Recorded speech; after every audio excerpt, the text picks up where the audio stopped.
Les écoles françaises face au risque terroriste, la ministre de l'Éducation Najat Vallaud-Belkacem et son homologue de l'Intérieur Bernard Cazeneuve ont fait le point aujourd'hui sur le plan de sécurisation des établissements. Il prévoit des patrouilles de police et de militaires renforcées aux heures d'entrée et de sortie scolaire. De la maternelle au lycée, les établissements devront aussi organiser 3 exercices d'évacuation ou de confinement. Ces prochains mois, l'un d'eux devra simuler un attentat, même si le mot ne sera pas prononcé devant les plus petits. Alors comment expliquer cette situation aux enfants lorsqu'on est prof ou lorsqu'on est parent tout simplement? On va en parler avec vous. Hélène Romano, bonsoir. Bonsoir. Vous êtes docteur en psychopathologie, spécialiste en psychotraumatique. Comment peuvent réagir d'abord les enfants à ce genre d'exercice antiterroriste ? Alors, la réaction des enfants sera très liée aux réactions des adultes, d'où l'importance de bien former les enseignants, de bien leur expliquer les objectifs.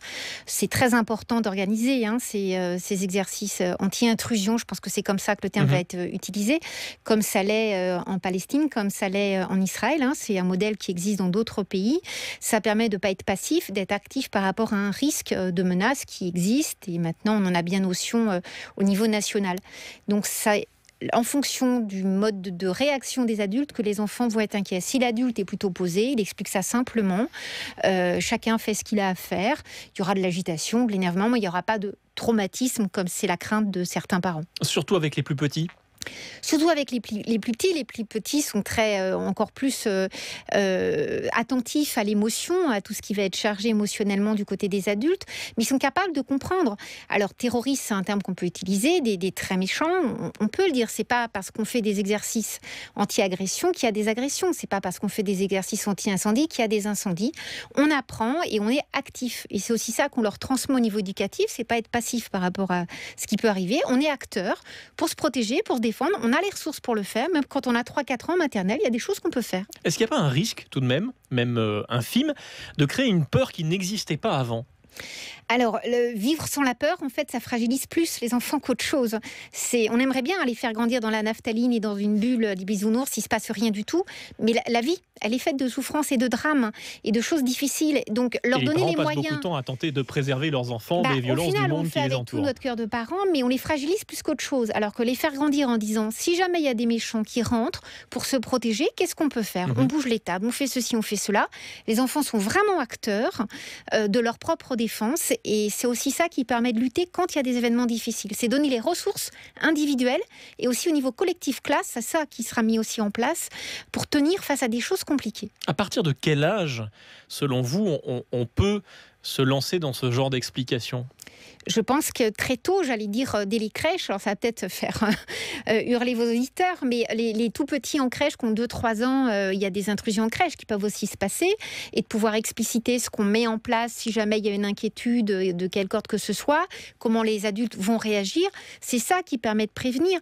On l'a vu sur Human Bomb à Neuilly, la façon dont l'enseignant très calmement avait réagi. Les élèves n'ont pas été traumatisés, les parents davantage, parce qu'ils avaient notion d'un risque pour leurs enfants. Encore une fois, il faut que les adultes tiennent bien.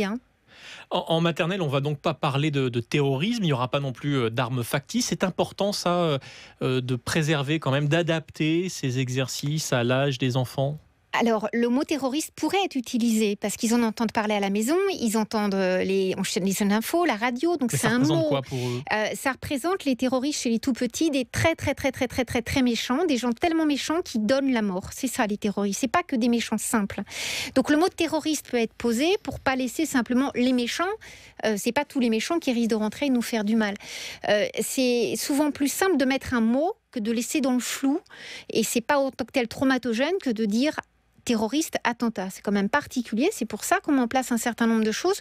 Et à Paris, dans le 11e, on a travaillé beaucoup dans les écoles, ça les a pas traumatisés, le fait de mettre le nom. Au contraire, ça circonscrit les choses, donc on pourrait utiliser les termes. Vous l'avez évoqué, Hélène Romano, dans certains pays, ces exercices sont monnaie courante. Vous parliez d'Israël, de la Palestine.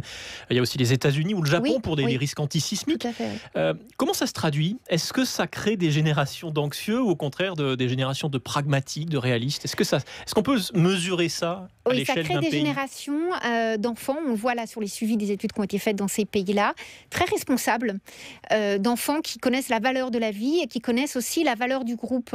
Et en France, on est un pays magnifique, mais assez individualiste. Et la notion de résilience collective, de je peux compter positivement sur le groupe, on l'a pas d'ailleurs, les émissions, le maillon faible, on voit bien que celui qui est faible, il est mis de côté. Donc les attentats doivent nous aider à reconstruire une culture de la cohésion du groupe, de la force du groupe, pour permettre à la personne, que ce soit un enfant, un adulte, de savoir que tout seul, il a des ressources.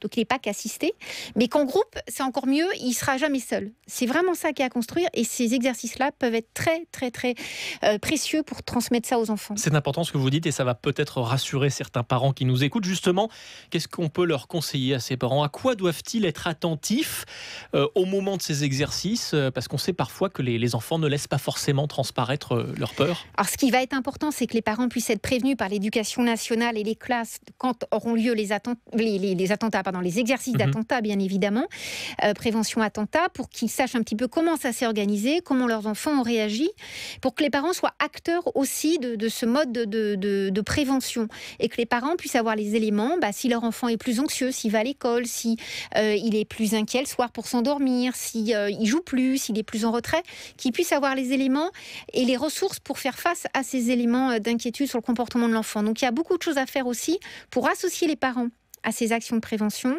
C'est pas toujours simple, mais c'est vraiment dans l'idée du ministère. Merci beaucoup Hélène Romano pour votre œil et votre expertise qui aura sûrement rassuré et éclairé les parents et les profs qui nous écoutent. Je rappelle que vous êtes docteur en psychopathologie, spécialiste en psychotraumatique.